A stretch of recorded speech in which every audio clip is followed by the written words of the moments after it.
네, 에커스 학생 여러분들 반갑습니다. 자, 14단원 다음 단원으로 또 왔습니다. 원간섭기와 공민왕의 개혁정치라고 되어 있는데요. 자, 이 시기는요, 고려 전체적인 부분에서 좀 뒷부분에 해당한다라는 것을 일단 시대적인 요 시점을 좀 간단히 먼저 잡고 여러분들 좀 준비를 해주시면 되겠습니다. 이 고려 뒷부분, 그래서 결국에는 고려가 멸망하게 될 것이다 라는 것까지 미리 스포를 좀 드릴게요. 자, 그러면 이 시기와 관련한 요 단원과 관련한 14번째 테마를 한번 보고 이야기를 풀어가도록 하겠습니다. 14번째 테마는요.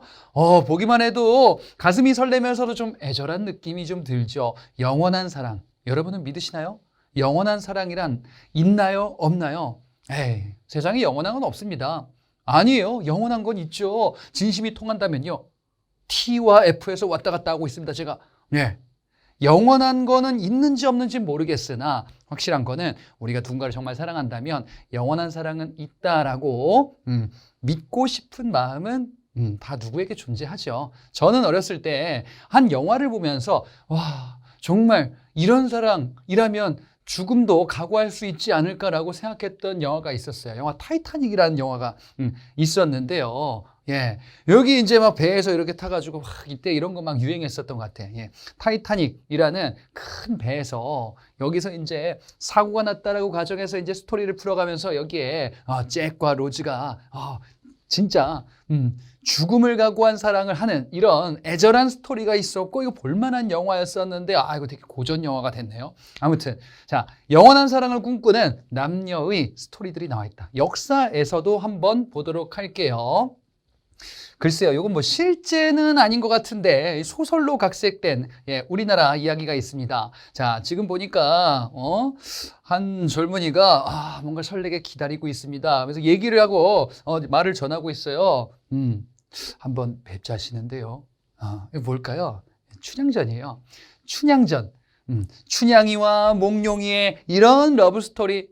그래, 춘향이가 변학도에 이수청을 들지 않으면서도 결국 내 사랑을 지켜내게 되고 과거의 급제에서 암행어사가 돼서 나타났었던 그 아름다운 스토리. 그래요. 이들은 정말 자신들의 사랑을 믿었던 것 같아요. 서양 얘기로 한번 볼게요. 문학에서 되게 애절한 스토리가 있습니다. 바로 로미오와 줄리엣이죠.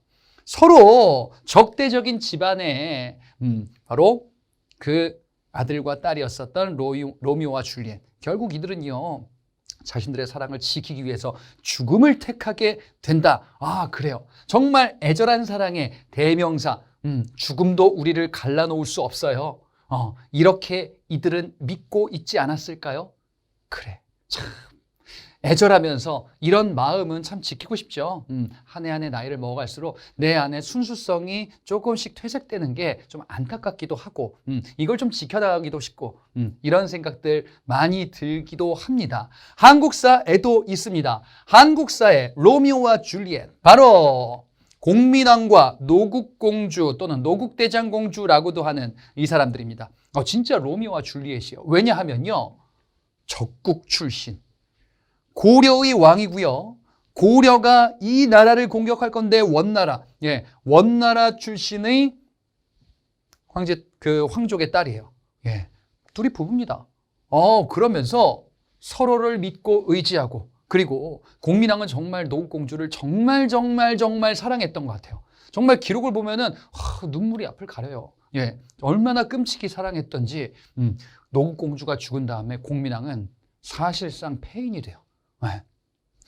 노국공주, 자기 부인의 그 영정사진 앞에서 거기서 매일 혼자서 대화하면서 밥을 먹고 안부를 묻고, 그쵸. 얼마나 그리웠을까. 너무 안타까운 게요, 또 아이를 낳다 죽어요. 참 이런 일은 없었으면 좋겠는데, 그렇지? 뭐 역사에서 벌어졌던 일이니까. 자신의 아이를 낳다가 우리 아이를 낳고 이제 아이가 태어나겠다라고 기대하고 있었던 공민왕에게 부인과 자식의 죽음이라는 소식. 그래서 공민왕은 제대로 생활할 수 없고 자신의 그 부인이었었던 노국대장공주를 계속 그리워하면서 이 자기의 영원한 사랑을 지켜나가려고 나름 노력을 했었던 것 같아요. 슬펐겠죠. 자, 그런데 말이에요. 왕인데 사랑도 좋지만 정치를 하셔야 되는데 당시 공민왕이라는 왕이 지배하던 시기에는 아주 고려가 위태로웠었던 시기거든요. 예, 사랑을 지키려고 노력한 덕분에 고려 왕조는 이제 국밥 먹듯이 말아먹게 되셨을 겁니다. 이렇게 되는 스토리가 요 뒷부분에 나오게 될 겁니다. 자, 이와 관련한 내용 어떤 것들이 있는지 하나 둘씩 우리 한꺼풀씩 벗겨보도록 하겠습니다.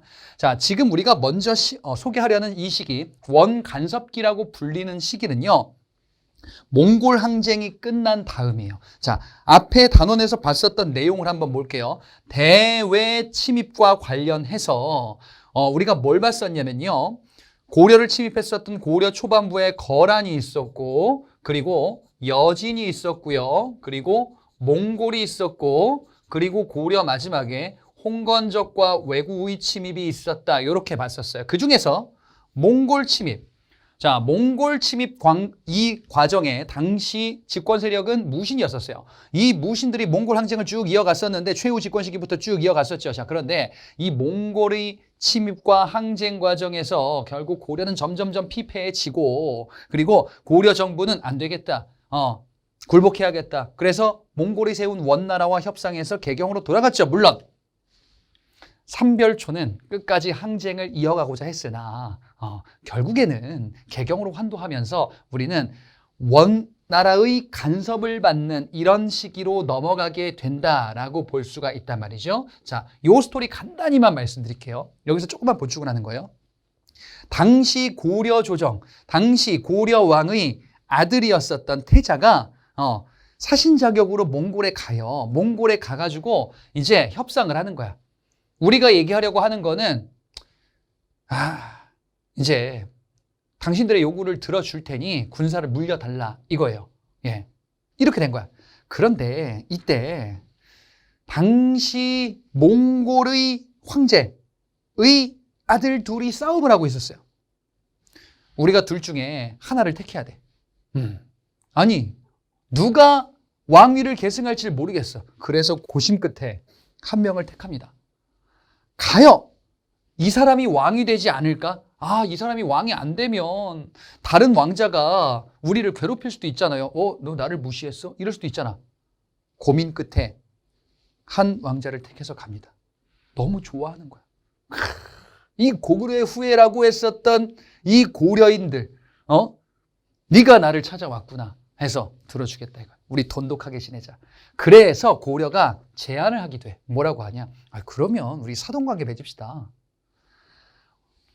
몽골의 황제, 원나라의 황제의 딸과 고려의 왕이 혼이 나는 것을 약조를 할 거예요. 그러면 우리는 몽골 황제, 원나라 황제의 사위 국가가 되는 거거든요. 이렇게 되는 거야. 그 사람이 몽골의 왕이 돼요. 쿠빌라이 칸이라는 사람이. 이렇게 해서 우리가 이런 일이 벌어진 거예요. 우리의 조건은 뭐였냐? 군사를 물려달라. 그리고 우리나라를 멸망시키지 말아달라요. 그렇겠죠. 그래서 고려의 간판이 없어지진 않아요. 고려의 간판이 없어지진 않는데 대신에 어쨌든 간에 우리가 표면적으로 굴복은 했으니까 그 원나라의 여러 내정 간섭, 정치적인 간섭은 받는 채로 황폐해졌지만 하지만 영업합니다. 이런 거야. 예. 여기 문 닫은 데 같은데요? 아니에요. 저기 영업하거든요. 고려 없어진 거 아니에요. 고려 있어요. 다만 제대로 운영이 안 되는 거죠. 그게 바로 원간섭기예요.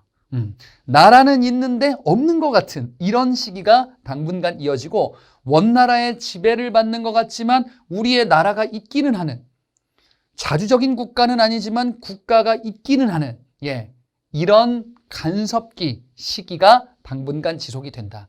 자, 그래서 우리는 좀 아까 말씀드렸던 것처럼 원나라 황제의 딸과 혼인을 하는 이런 사돈 관계를 맺는 협상을 타결을 했었다. 그래서 우리가 이제 고려 왕이 원나라 공주와 결혼을 하게 되는 거예요. 그래서 고려가 원에 뭐가 되냐? 부마국이 될 겁니다. 부마가 사위라는 뜻이에요. 원나라 황제의 딸과 고려의 왕이 결혼한다. 그래서 이제 우리는 우리의 왕의 부인의 아버지가 원나라 황제죠. 그래서 사위가 되는 거야. 사위 장인 국가로 이제 위아래 개념을 설정을 했다. 그래서 우리의 그 자주성을 표면적으로 아주 일부는 지키려고는 했었다. 그런데 표면적으로 자주성을 지키려고는 했는데 자주적인 국가인가? 아니에요. 원나라가 고려를 그래 사위국가 하면서 너희들 좋은 나라 만들어라. 우리는 너희들 괴롭히지 않을게 라고 하진 않겠지. 그러려고 30년 넘게 전쟁하진 않았을 거 아니에요. 그죠? 우리의 여러 정치체제가 변화하게 될 거야. 이 시기는 언제다? 원간섭기 시기. 이 원간섭기 시기 때 여러의 정치적인 모습이 개편될 겁니다. 자, 일단 고려의 중앙정치조직, 여러분들 앞서 배웠었어요. 이성과 육부가 있었죠. 이성과 육부 요 두 가지는 정책을 결정하면서 집행하는 기구들 이렇게 됐었어요. 여러분 기억나세요? 이성에 중서문화성, 상서성 이렇게 있었죠. 그 다음에 육부에 상서성이 거느리는 이병, 호형, 예공의 육부가 있었어요. 정책 집행하는 기구로서. 자, 근데 이성과 육부는 원래 중국 옛날 당나라의 삼성육부라는 데서 왔었거든요. 이 중국에서 썼던 이 기구를, 이 제도를 고려가 쓰는 거예요. 원나라가 얘기하는 거지. 야, 이 중국이 황제국가에서 쓰던 걸 니들이 쓰는 거는 좀 그렇지. 단위를 낮추자. 이 높이를 낮추자 이거야. 니들은 성이라는 성으로 끝나는 기구를 쓰는 거는 좀 분수에 넘친다. 이거야. 성 밑에 부인데요? 그러면 성을 부로 바꿔. 첨의 부로 바꾸는 거야. 그 다음에 부 밑에 사로 끝나는 조직들이 있어요. 그래, 부를 사로 바꿔. 등급을 낮추는 거예요. 니들은 한 단계 좀 낮게 해야지. 우리 원나라가 황제국가잖아. 왕보다 높은 개념이 황제잖아요. 그러니까 고려는 황제가 쓰던 거 이런 거 하지 말라야. 비슷한 거 있어요. 여러분들 그런 거 있잖아. 사극 같은 거 보면은 어떤 왕한테는 폐하, 어떤 왕한테는 전하. 그죠? 어떤 왕의 아들한테는 태자, 어떤 왕의 아들한테는 세자. 앞에 게 황제 용어예요. 황제 국가 용어예요. 뒤에 게 왕의 국가 용어예요. 이렇게 기존의 고려는 황제가 쓰던 것을 기준으로 하여 폐하 이렇게 쓰기도 했었거든요. 근데 요거를 다 등급을 낮추는 겁니다. 왕실의 용어들을 이렇게 낮추는 거예요. 폐하를 전하로, 태자를 세자로, 그 다음에 여러 다른 용어들도 바꾸게 되는 이런 모습을 우리가 확인해 볼 수가 있겠습니다. 자, 그래서 왕실의 용어도 역시나 격하. 그러니까 이 격하했다라는 게 황제 중심의 용어나 제도에서 니들은 황제 아니잖아. 아니, 우리 장인 국가가 황제지 너희들은 사위잖아. 그러니까 분수에 맞는 제도를 시행을 하도록 해. 라고 하는 겁니다. 그러면 우리는 황제에게 충성을 다하며 또 관계가 어떻게 돼 있어요? 지금 장인과 사위죠. 그래, 장인 국가에게 충성을 다해야 되겠지. 그래서 왕도 칭호가 바뀌어요.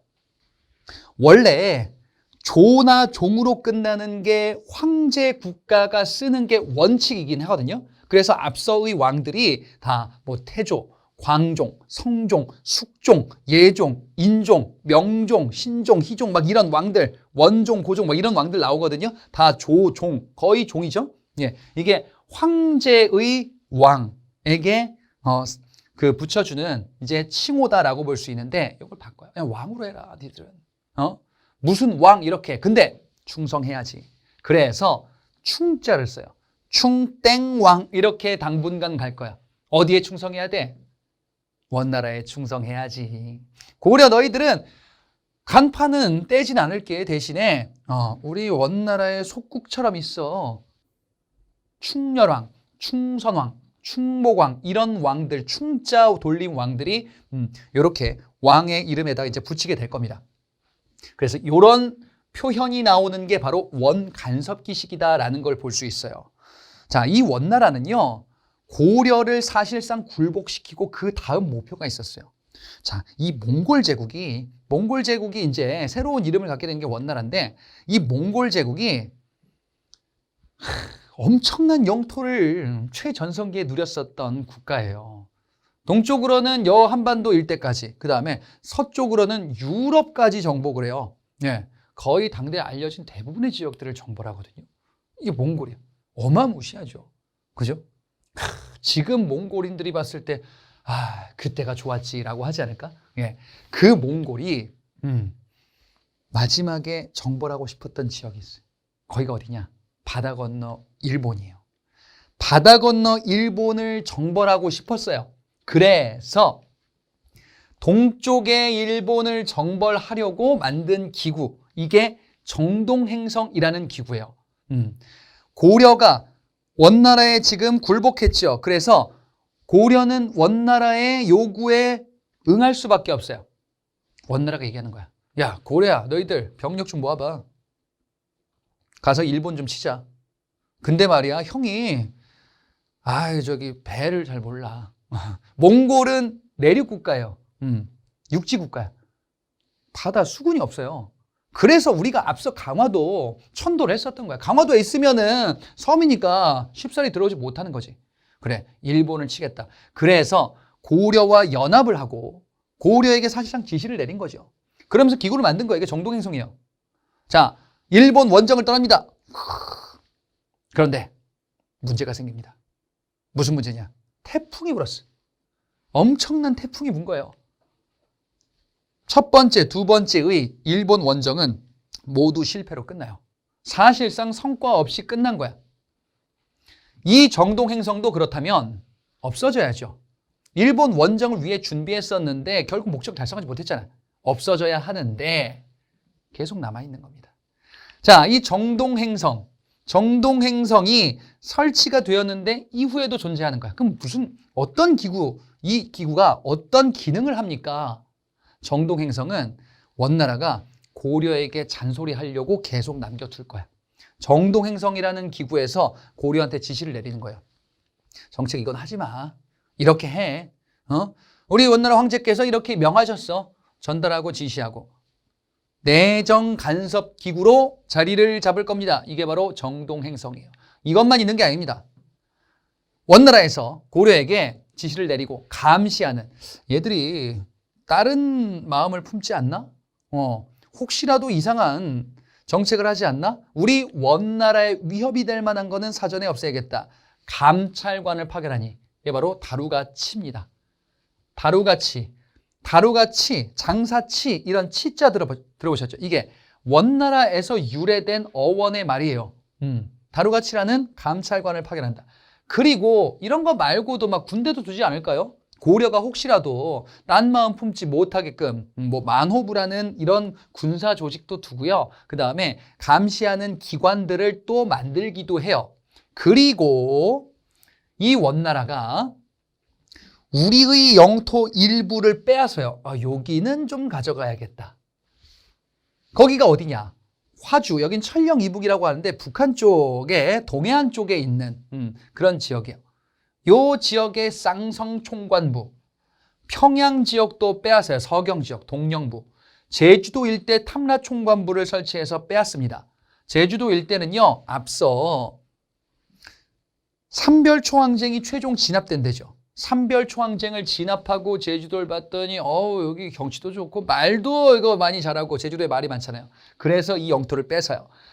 뺏은 영토에다가 이런 것들을, 기관을 만든 거예요. 원나라 쌍동탐을 뺏어요. 자, 근데 쌍성총관부가 제일 오랫동안 안 돌려줄 거예요. 동령부랑 탐라총관부는 뺏었다가 그래, 이건 니들 거니까 말만 잘 들어, 돌려주거든요. 쌍성총관부는 안 돌려줘. 여차하면은 고려 말 안 들으면은 치겠다, 이런 것 같아. 예. 그래서 이 쌍성총관부가 설치된 지역이 오랫동안 원나라의 영토로, 우리가 상실된 영토로 남아있게 될 겁니다. 자, 그리고 이 원나라 고려의 처녀들을 잡아가요. 전쟁 나면 어떻게 돼요? 전쟁 나면 남자는 죽고 여자는 납치되고, 이런 게 보통 일반적인 현상. 전쟁은 나면 안 되는 거죠. 정말 전쟁 나면은 우리네 일상이 완전히 다 송두리째 파괴되는 거잖아요. 그렇죠? 뭐 일단 내가 제대로 먹고 살 수도 없고 그다음에 내 가족들 사랑하는 사람과 이별하고 죽기도 하고 다치기도 하고 나는 또 괴롭힘을 당할 수도 있고 포로가 되면은 이런 거란 말이죠. 전쟁이 끝난 다음에 우리가 어찌됐건 표면적으로 굴복을 했죠. 그래서 여자들이 잡혀갈 겁니다. 공녀라는 이름으로. 공녀의 공자가 공물로 바친다라는 거예요.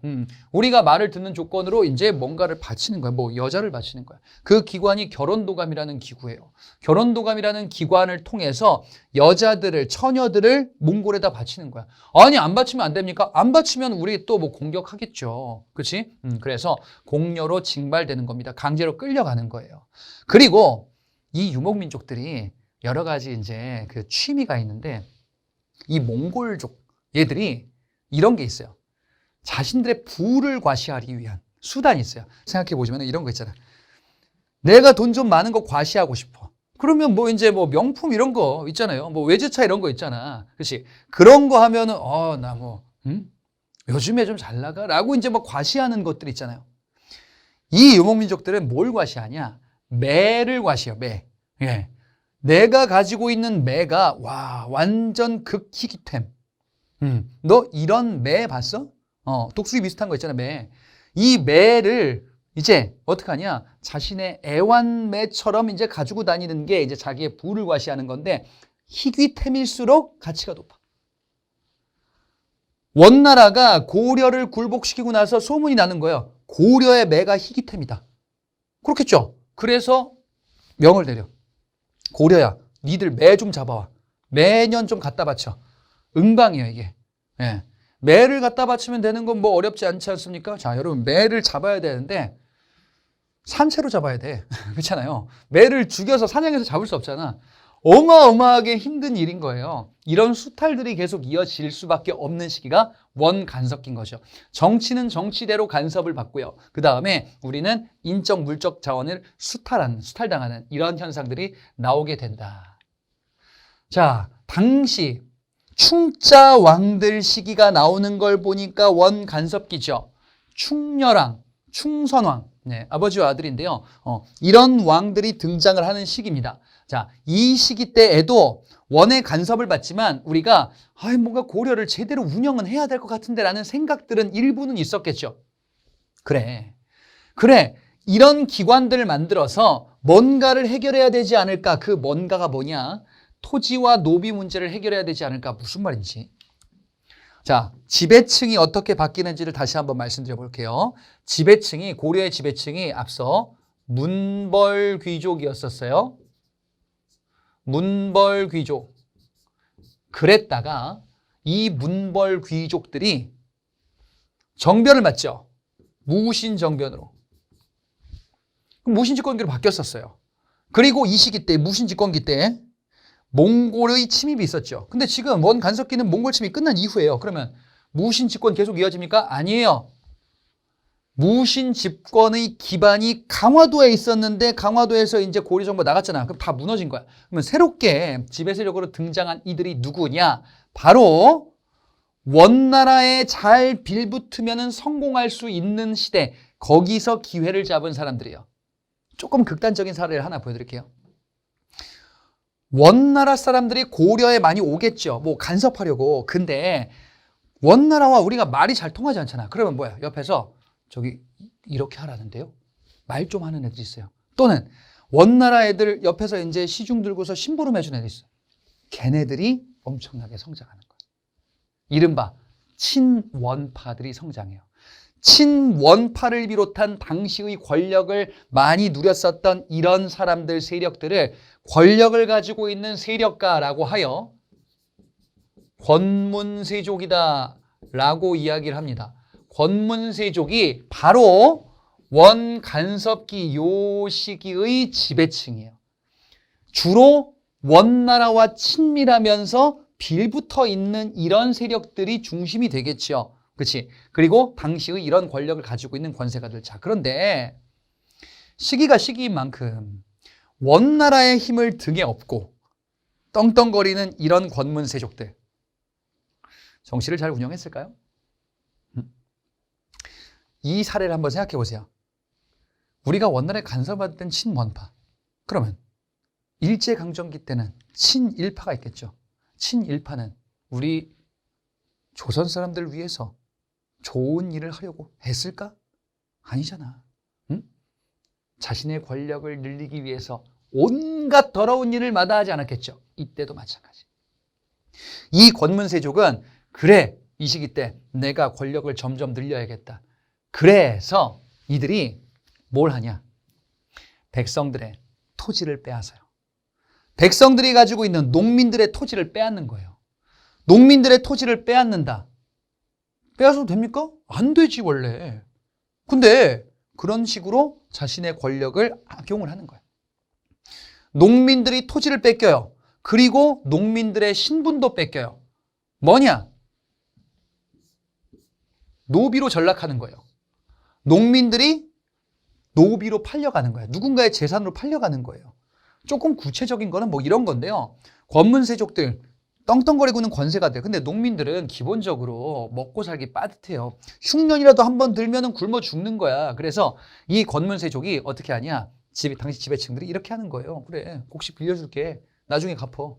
못 갚을 수도 있지. 그러면은 땅을 뺏는 거야. 나중에 또 못 갚을 수도 있죠. 그러면은 뭐야? 너 노비로 와. 이런 식으로 토지와 노비, 농민들이 완전히 몰락해가는 시기고 권문세족 일부들만 떵떵거리면서 기록에 따르면요. 가지고 있는 땅이 산천과 산을 경계로 했대. 어마무시한 땅들을 독점하고 있고 노비들로 팔려가 있었던 농민들. 이런 문제들을 해결하기 위해서 나름의 노력을 기울이긴 했었다라는 거예요. 토지가 밭전자잖아요. 이런 한자 보신 적 있죠? 그 다음에 노비가 사람 민자, 백성 민자. 그래, 사람의 문제잖아. 전민 변정도감이라는 기관. 요거는 뒤에 공민왕 때 다시 나오는데 이전에도 뭔가 있었나 보다 정도로 맥락으로만 보시면 돼요. 그래서 이걸 해결해야 돼. 어떻게? 토지를 원주인에게 되돌려주고 잘못된 방법으로 노비로 전락했었던 백성들을 해방시켜줘야 될 거 아니에요. 그래 나라가 꼴이 제대로 운영이 될 거 아니에요. 근데 이게 쉬운 게 아닌 거죠. 충선왕이라는 왕 때는요. 사림원이라는 개혁기구를 두어서 이 사림원을 통해서 개혁을 추구하려고 했었어요. 그리고 이 충선왕은요. 원나라 수도, 지금 베이징인데 여기에다가 만권당이라는 기관을 통해 만들고 이 기관을 통해서 이제 원나라에서 새롭게 확산되고 있었던 학문을 우리도 열심히 공부해보자. 미리 말씀드리면은 성리학이라는 학문이에요. 예, 그래. 이 학문이 좀 좋은 것 같은데 이 학문을 우리가 좀 공부를 하고 정치에다가 좀 녹여보자 라는 생각을 가지고 있는 사람들이 조금씩 늘어나요. 그만큼 당시의 모습이 별로 좋지가 않았구나. 자, 충자 왕들 때 이 개혁을 추구는 하는데 잘 안 돼요. 왜 그렇겠어? 충자 왕들 때 잘 안 돼요. 왜? 충자 왕들이잖아. 원 간섭기 아니에요. 우리나라를 위해서 좋은 국가를 만들기 위한 개혁이 잘 될까? 안 돼. 원나라의 심기를 거스르면 안 돼. 그리고 원나라에 빌붙어 있는 이 권문세족들, 이들이 이렇게 떵떵거리면서 나쁜 생각을 갖고 있는 한 개혁은 어려운 과제가 되는 거예요. 예. 이 충렬왕과 충선왕 때 나름대로 개혁을 추구했는데 잘 안 되는구나. 이 원간섭기 때는 그래서 지금 권문세족들이 고위권직을 독점하면서 토지를 늘려나가네요. 거대한 대농장을 경영을 하는 겁니다. 이 농장은 농민들의 토지를 빼앗아서 어마무시한 땅을 독점하고 있다라는 측면으로 보시면 되겠습니다. 친원파들 뿐 아니라 이전부터 있었던 세력들 일부가 이때 권세가들로 다시 변신을 뿅 하기도 하겠죠. 자, 이 원간섭기 때는요. 원나라의 우리가 간접 지배를 받고 있다 보니까 원나라에서 왔어. 이거 어디 거야? 이거 대륙 건너 왔어. 메이드 인 원나라 이러면은 어마하게 환영을 받겠죠. 원나라의 여러 풍속이 우리에게 전해지면서 와 역시 인싸라면 원나라지 이렇게 가는 시대예요. 이게 원간섭기야. 그런 풍속을 뭐라고 하냐? 몽골풍이다라고 해요. 몽골의 풍속이 우리나라에 널리 확산되고 유행하는 거야. 그들의 외형적인 패션 모습을 우리가 동경하기도 하고 닮으려고 하겠죠. 그것이 유목민족이거든요. 유목민족은 우리와 좀 달라요. 우리는 정착민족이잖아요. 그렇지? 농경민족이잖아. 근데 유목민족은 농경을 하는 게 아니라 가축을 다니고 이동하는 민족이란 말이에요. 이들의 머리 스타일을 보면은 앞에를 밀어요. 그리고 뒤에를 묶어요. 그거 뭐라 그런지 아세요? 변발이라 그래. 왜? 여러 가지 뭐 옛날 자료 검색하면 중국에 보면은 뭐 이렇게 머리 앞에 밀고서 이런 헤어스타일이 좀 있거든요. 이게 변발이야. 글쎄요, 뭐 여러 가지 뭐 해석들이 있긴 하더라고요. 왜 변발을 하는지. 근데 뭐, 그 해석 중에 하나, 제가 그럴 수도 있겠다라고 생각했던 것 중에 하나가 뭐 이런 것도 있었어요. 왜 앞에 머리를 밉니까? 유목민족들은 물이 부족해. 네, 그러니까 이게 머리가 있으면은 여러 가지 막, 뭐 여러 가지 막 그 병균도 있을 수 있고 막 그렇지 않으니까 밀어버린다 뭐 이런 얘기도 있는데 그거는 그냥 참고로 넘어가시면 됩니다. 그 다음에 족두리하고 연지곤주 찍고 이런 거 있잖아요. 결혼할 때 우리의 전통 혼례에서 그 전통 혼례의 모습의 상당수가 몽골 풍속이 들어와서 정착된 거예요. 또 호복, 몽골의 당시 그들의 복장이 우리나라에 들어오기도 합니다. 예, 그래서 이전과는 다른 모습의 복장이 조금 나오기도 해요.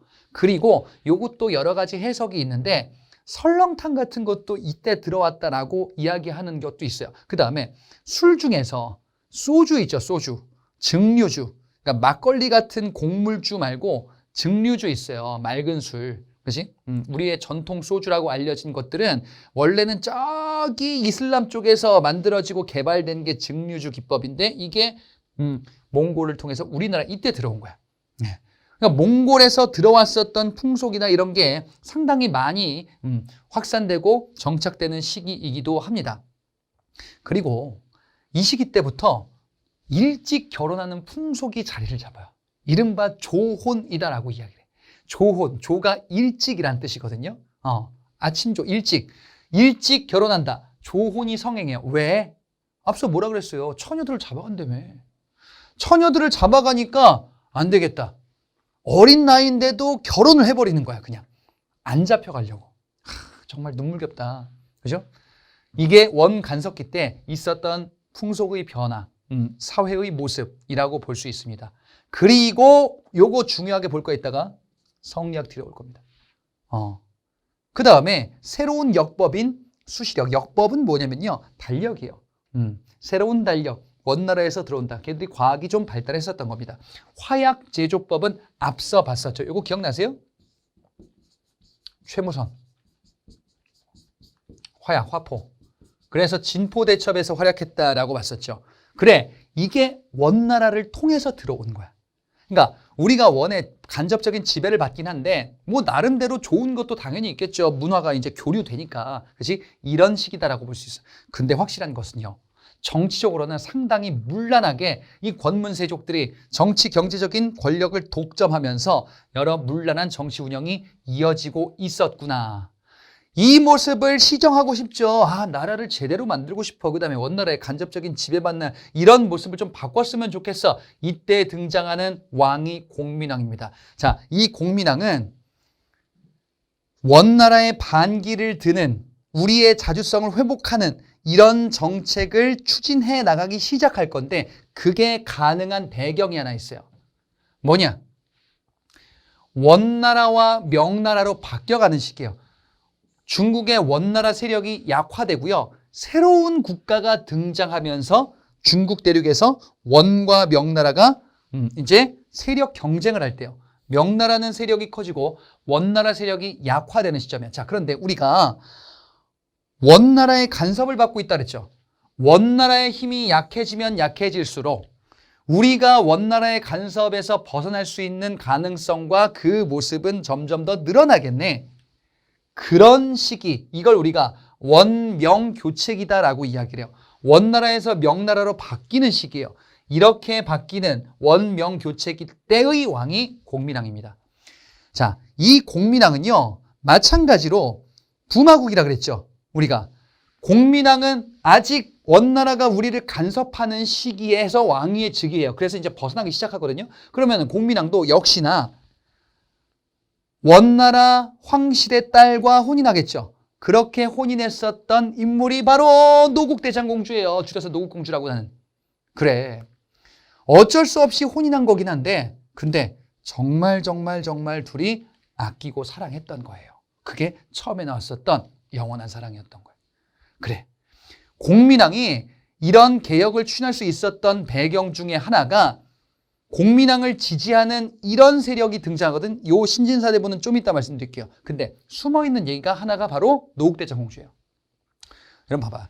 공민왕이 지금 반원 자주정책을 추진하고 싶거든요. 반원의 반이 반기를 든다, 반대한다예요. 나는 이제 우리 고려는 원나라에서 벗어나겠다. 간섭하지 않게끔 싸우기도 하겠다라는 거잖아요. 근데 내가 사랑하는 부인이 원나라 적국의 황실의 딸이잖아요. 노국대장공주는 공민왕을 지지합니다. 고려를 위해서 이 몸을 바치겠다. 그러니까 공민왕 입장에서는 얼마나 미안하고 얼마나 감동적이에요. 그렇잖아요. 정말 목숨 바쳐 사랑할 만하죠. 그렇지? 자신의 조국이 아니라 남편의 조국을 나는 택해서 이 개혁에 내가 최전선에 서겠다라는 거죠. 노국대장공주가 공민왕을 지지했기 때문에 공민왕이 힘을 받은 거예요, 사실. 자, 당시에 대표적인 친원파 인물이 있었어요. 대표적인 친원파 인물. 이 사람은요, 자신의 여동생이 원나라로 갔는데, 근데 거기에서 황후가 됩니다. 원나라 황제의 부인이 돼요. 그리고 자식을 낳아요. 황자를 낳아요. 아들을 낳았어요. 누구냐? 기황후예요. 기황후의 오빠가 바로 이 사람이에요. 기철이에요. 엄청난 권력을 갖고 있지 않았을까요? 봐봐. 내가 기철이야, 만약에. 그런데 고려 사람이야. 고려 사람인데 내 여동생이 지금 어디 있어요? 원나라에 있어요. 근데 황제 부인이야. 그 다음에 아들도 낳았어. 눈에 뵈는 게 없죠. 고려에서. 그렇지? 공민왕 때 이 기철의 권력이 어마무시했었던 거야. 공민왕이 기철을 부릅니다. 이야기 좀 합시다. 기철이 이제 왕이 부르니까 가서 얘기 좀 해야겠지라고 하지 않았을까? 그래가지고 이쪽으로 들어가시면 되는데 그럼 들어가서 얘기하지 앉으시면 돼. 앉았지 갔더니 병풍 뒤에 갑자기 누가 후루루. 이게 뭐야? 죽었어요. 기철을 죽입니다. 공민왕이 기철을 죽였어요. 왜? 친원파들을 숙청하겠다라는 거야. 이 소식을 듣고 물론 원나라의 기황후가 오빠 죽었잖아. 군대 보내겠죠. 물론 이걸 격퇴할 겁니다. 또. 그럼 공민왕은 지금 원나라가 보복하겠다는 걸 감안을 하고 요거를 그죠?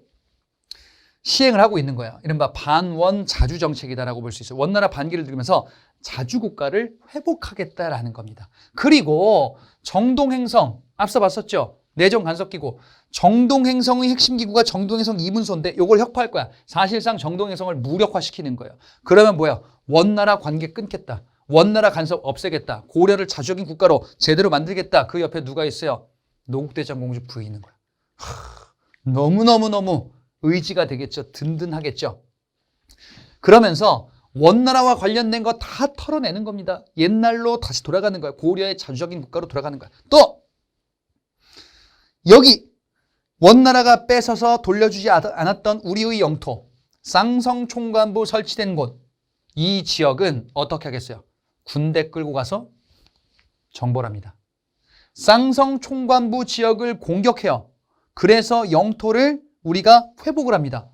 그러면 여기 지금 어느 나라에 군대가 있겠어요? 원나라 군대가 있는 거 아니에요? 우리가 원나라 군대 친 거예요, 그냥. 그렇지?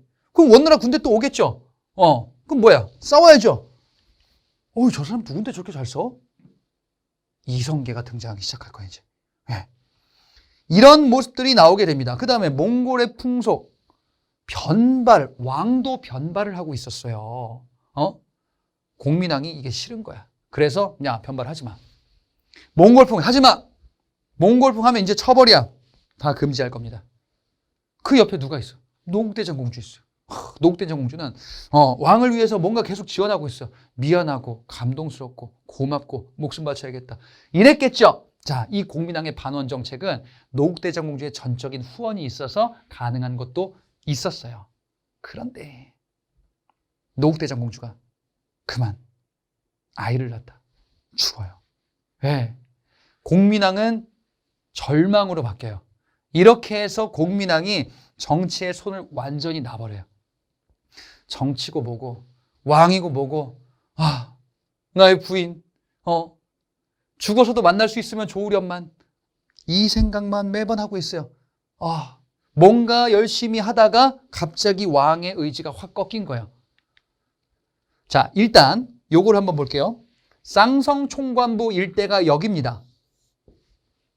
원나라가 쌍성 총관부, 동령부, 탐라 총관부 이런 거 설치해서 영토를 뺏어들였죠. 여기가 동령부예요. 그 다음에 제주도 일대가 탐라 총관부고 이거 두 개는 앞서 돌려줬는데 쌍성 총관부를 돌려주지 않았다 그랬죠. 그치?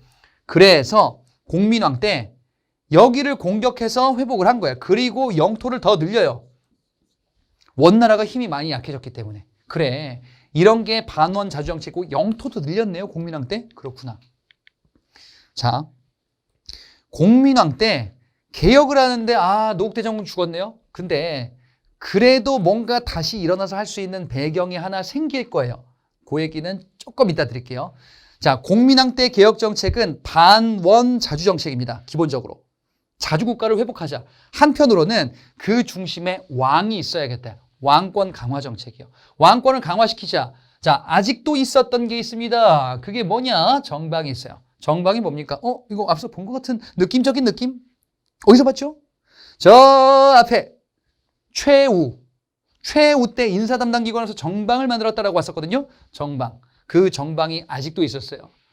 왕이 터치할 수 없는 사사로운 인사관리가 이루어지는 그런 기관이 있었으니 바로 정방이다. 그래, 이 정방이 무신집권 이후긴 한데 이게 없어졌다가 다시 부활했다가 이런 권세가들이 자기들 마음대로 인사 문제를 관장하기 위해서 유지하기도 했었던 거야. 이걸 또 없앱니다.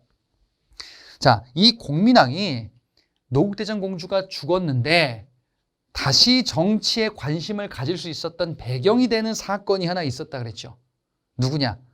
공민왕은 권문세족들의 그 정치 운영의 문제점을 시정하고 싶었는데 누구를 통해서 정치를 해야 될지를 모르겠었어요. 그 전에는 노국대장 공주가 후원을 해주었기 때문에 뭔가 좀 파트너를 바탕으로 정치를 운영할 수 있었는데 그것도 안 된단 말이지. 이제 죽었으니까. 아예 새로운 인물을 등용합니다. 민간에서 뭔가 조금 약간 인플루언서처럼 유명해진 사람이 하나 있었어요. 보니까 뭐 옛날에 승려였었대. 근데 승려인데 약간 조금 승려가 맞나? 근데 보니까 말주변이 굉장히 좋아. 근데 이름이 무엇이냐? 신돈이라고 합니다. 신돈을 알게 돼. 근데 이 신돈이 여자를 하나 소개시켜줘요. 공민왕이 마음이 허한 것을 안 거예요. 공민왕이 딱 보고 너무 깜짝 놀랐어요. 부인! 노국대장 공주가 앞에 나타난 거예요. 귀신인가? 노국대장 공주랑 닮았던 것 같아, 되게. 공민왕은 그러니까 다시금 용기를 얻을 수 있겠죠. 파트너들이 생겼잖아요. 그죠? 이 신돈을 통해서 전격적으로 설치한 게 바로 전민변정도감이야. 이거 봤었죠? 전과 민을 바르게 만들어야 돼요. 어떻게? 토지와 노비 문제를 해결하겠다 이거지. 토지와 노비. 그래. 토지. 농민들이 토지를 억울하게 빼앗았겠어. 그 다음에 농민들이 노비로 전락했어요. 그러면 이 두 가지를 바꿔야죠. 어떻게? 토지를 원주인에게 들려주고 그 다음에 노비를 해방시키는 정책을 취해야겠죠. 이거를 공민왕 때 신돈을 통해서 한 거야. 그럼 백성들의 생활을 안정시키겠다라는 거죠. 고려를 정상적인 국가로 만들겠다라는 거예요. 그러면서 공민왕이 개혁의 파트너로서 성장하고 있었던 세력이 또한 있었어요. 바로 신진사대부라고 불렸었던 세력입니다. 자, 이 신진사대부는요, 당시에 권문세족에 저항하면서 새롭게 성장한 세력이에요. 신진사대부는요. 권문세족은 정치 운영을 너무 문란하게 했잖아요. 근데 이 신진사대부는요, 이거 안 되겠다. 새롭게 개혁을 해야 됩니다. 라는 개혁 중심의 세력들이에요. 이들은요, 원래는 지방 총구석에 있었던 세력들이거든요. 지방의 지방 세력가들, 여러분 향리라고 했었죠. 이 향리와 향리 자제 출신들인데 이들이 중앙정부로 출세해서 올라간 거예요. 뭐 과거 시험을 봐가지고 합격한 거예요. 지방의 향리 출신이었었는데 과거 시험 봐서 합격했어. 그래서 중앙 관료가 됐어요. 근데 봤더니 어머나 세상에 얘들 뭐야. 와, 살다 이 정도 나쁜 사람은 처음 봅니다. 마치 이런 거예요. 아니 우리가 공부하기로는 나라 운영은 이렇게 해야 된다라고 봤는데 당시에 새롭게 유행하던 학문이 있었어요. 바로 성리학입니다. 자, 이 성리학은요. 새로운데 아예 새로운 건 아니야. 무슨 얘기냐? 이 성리학은 원래 이 유학이에요. 유학.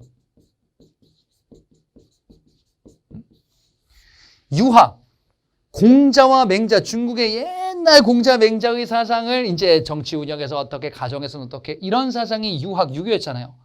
이거였었어요. 근데 이 유학이 중간에 중국에서 맥이 끊겨요. 그랬다가 새롭게 유학을 발전시키자. 그래, 이제 유학을 다시 더 심도 있게, 난이도 있게 발전시키자. 공자가 얘기했었던 사상, 인간의 마음. 그래. 국가에 충성한다며 그러면 인간의 마음은 무엇인데? 부모님에게 효도한대. 그럼 인간의 마음은 무엇인데? 그래. 그것이 부모님에게, 국가에 나오는 모습은 어떤지, 우주의 질서는 어떤지, 사회의 질서는 어떤지.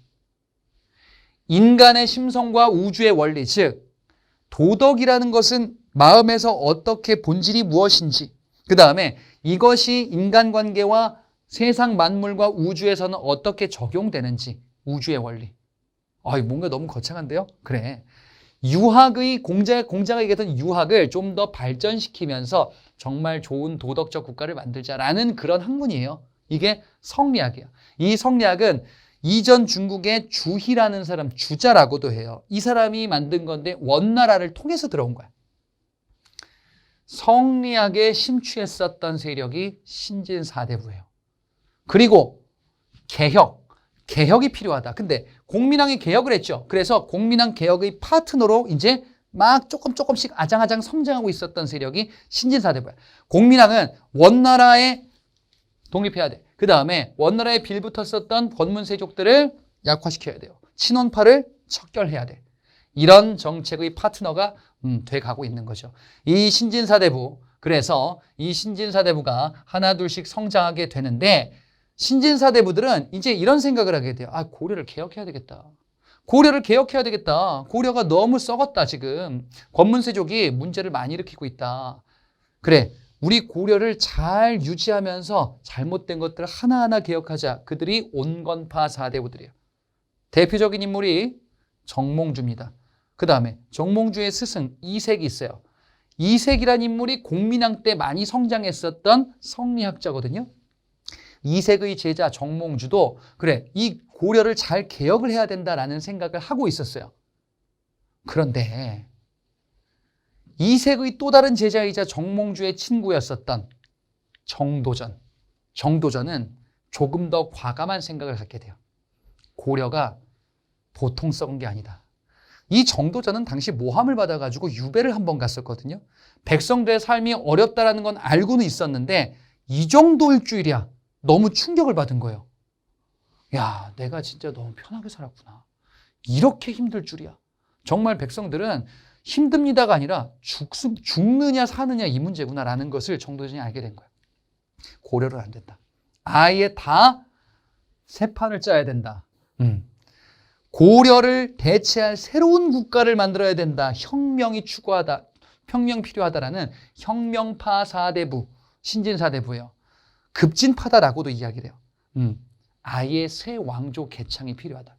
고려의 왕씨는 끝났다요. 새로운 왕을 바탕으로 하는 아예 새로운 국가를 만들어야 된다라는 걸 주장하게 될 겁니다. 그런데 문제는 힘이 없어요.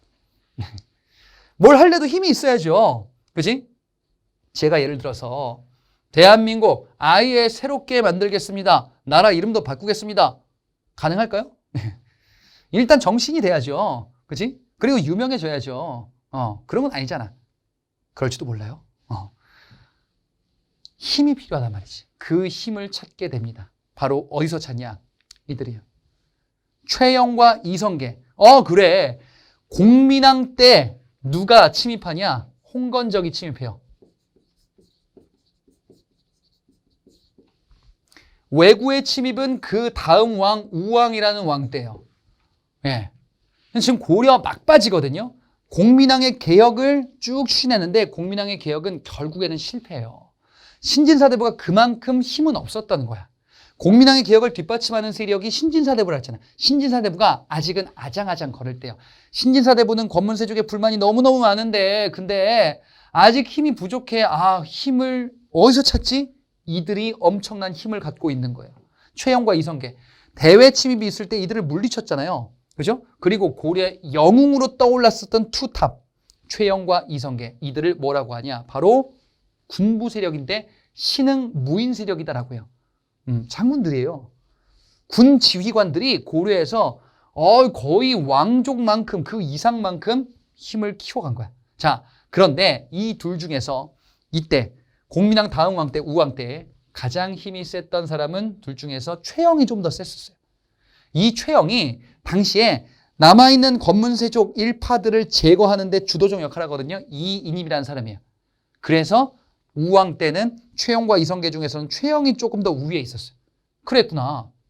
그런데 이때는 공민왕 이후부터 원나라에서 명나라로 바뀌어가는 원명교체기라 그랬죠. 원은 쇠퇴하고 명나라는 성장하는 때예요. 그리고 공민왕 이후에는 원나라가 더 쇠퇴하고 이제 내륙으로 쫓겨갈 거야. 그리고 명나라가 중국을 많이 차지하기 시작하는 게 더 확산될 때예요.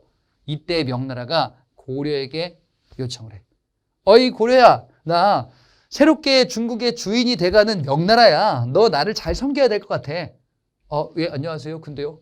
야, 내가 있잖아. 좀 조사 보니까 너 옛날에 내가 지금 쫓아내고 있는 원나라 땅을 뺏었더라? 무슨 말씀인지. 그거 있잖아요. 그거 뭐 쌍성 그거 있잖아. 쌍성 총관부요. 그게 사실 원래 우리 땅 고려 땅이었어요. 아니야. 내가 갖고 싶어. 옛날 원나라 땅이었던 것 같은데 내가 갖고 싶어. 그래서 내 걸로 할게. 황당한 얘기가 나온 거야. 이 명나라가 천령 이부, 여기가 쌍성총관부 있던데요. 여기다 천령위라는 걸 설치하고서 자기가 가져간대.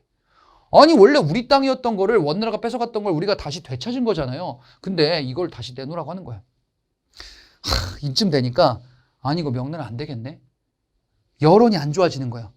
명나라가 중국에서 큰 영토를 지금 늘려나가고 있는데 그래봤자 아직 제대로 자리를 못 잡았다. 이참에 우리가 치자. 이런 주장이 나오는 거야. 누가 이걸 주장하냐? 최영이 주장하는 거야. 당시 최고 집권자 최영이 우왕과 함께 주장을 하는 거예요. 그래서 어디를 치자라고 하냐? 명나라로 가는 길목에 있는 옛 고구려 땅. 그래, 우리 고구려 땅을 회복할 수 있는 절호의 찬스다. 요동 지방을 정벌하자라는 주장을 해요. 예. 만주 일대로 넘어가는데요. 그러니까 한반도를 넘어서 옛 고구려 땅을 회복하자라는 거야. 요동 정벌을 주장합니다. 그래서 그래, 우리가 고려의 병력을 막 싹 긁어 모아가지고 명나라 쳐서 명나라를 코를 납작하게 해주자. 영토도 뺏자. 근데 그건 좀 안 될 것 같은데요. 누가 그러냐? 이성계가 얘기하는 거야. 이성계가 당시에 두 번째 권력을 가지고 있는 사람이었단 말이죠. 이성계는 자기가 그 지역을 잘 알아. 이성계는 변방에 있었던 장수였다가 크게 성장해서 권력을 잡은 사람이거든요.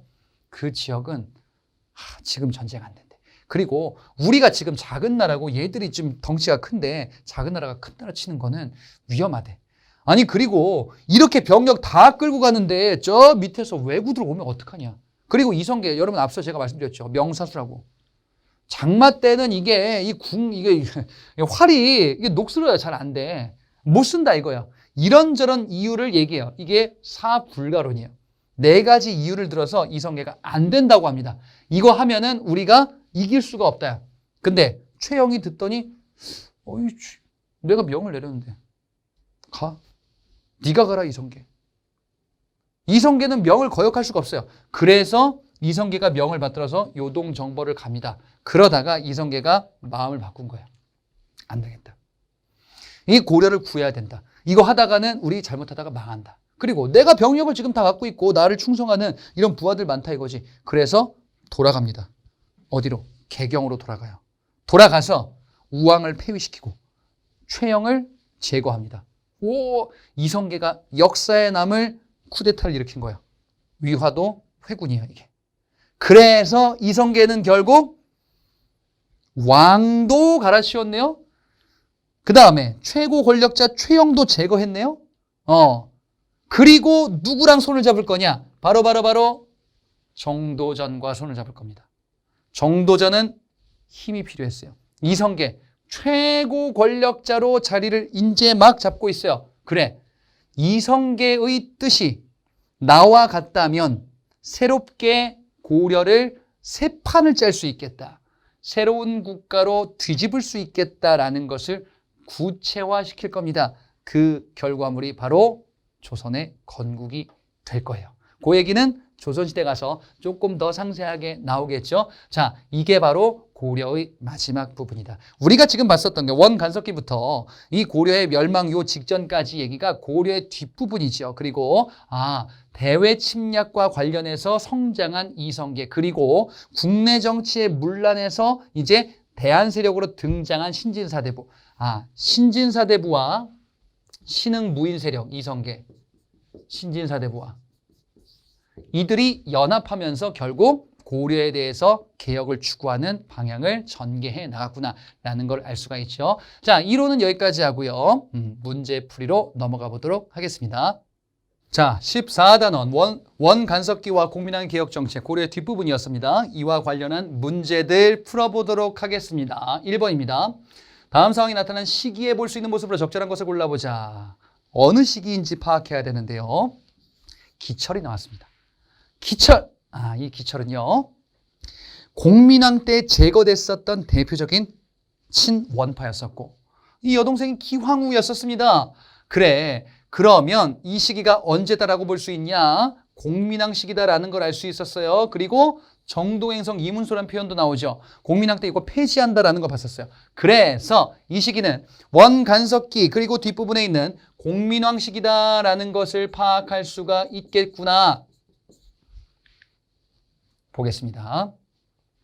1번에 농사직설을 편찬하는 학자. 농사직설, 요거는 세종 때, 조선 초 세종 때 만들어진 농서입니다. 아직 안 나왔어요. 조선시대요. 2번 초량 외관에서 교역하는 상입니다. 외관은 마찬가지로 조선시대 때 일본과 교역하는 그 공관을 의미합니다. 그래서 1번과 2번은 조선시대에 해당하는 내용인데 1번은 세종 때 얘기가 나올 겁니다. 3번에 도평의사사에서 회의하는 관리다. 요거 앞에 요 얘기했을 때 미리 말씀드렸었거든요. 도병마사. 이거 뭐예요? 뭐죠? 예. 고려의 대표적인 회의기구로서 재신과 추밀이 모여서 하는 회의가 있었습니다. 도병마사와 식목도감이 있었죠. 이 도병마사는 국방 문제를 다루는 기관이다라고 봤었는데 그때 잠깐 말씀드렸거든요. 요게 이름이 개편된다고요? 도평의사사로 개편된다라는 걸 앞서 잠깐 말씀드렸고요. 이게 언제냐? 원간섭기 때 개편돼요. 그리고 이게 조선 초기까지 갈 거야. 3번이 정답이에요. 그래서 원간섭기 곧 시작 전에, 그죠? 그 원간섭기 시작, 요때 도평의사사가 있고 그 다음에 그 이후에 공민왕이 등장하니까 3번은 쭉 이어지는 시기 맞습니다. 4번에 규장각 검사관으로 근무하는 서어리다. 이건 정조, 조선 후기에 나올 겁니다. 5번에 빈공과 응시를 준비하는 육두품 유학생이다. 육두품 나왔다. 그럼 뭐예요? 이거 신라잖아요. 빈공과 이건 어디서 봤었냐면 이거 장보고가 아니라, 그죠? 최치원 얘기할 때 봤어요. 최치원이 중국 당나라에 유학 가서 수석으로 합격하기도 했다라고 봤었죠. 그래서 신라와 관련되어 있는 내용이 되겠습니다. 2번 문제 보겠습니다.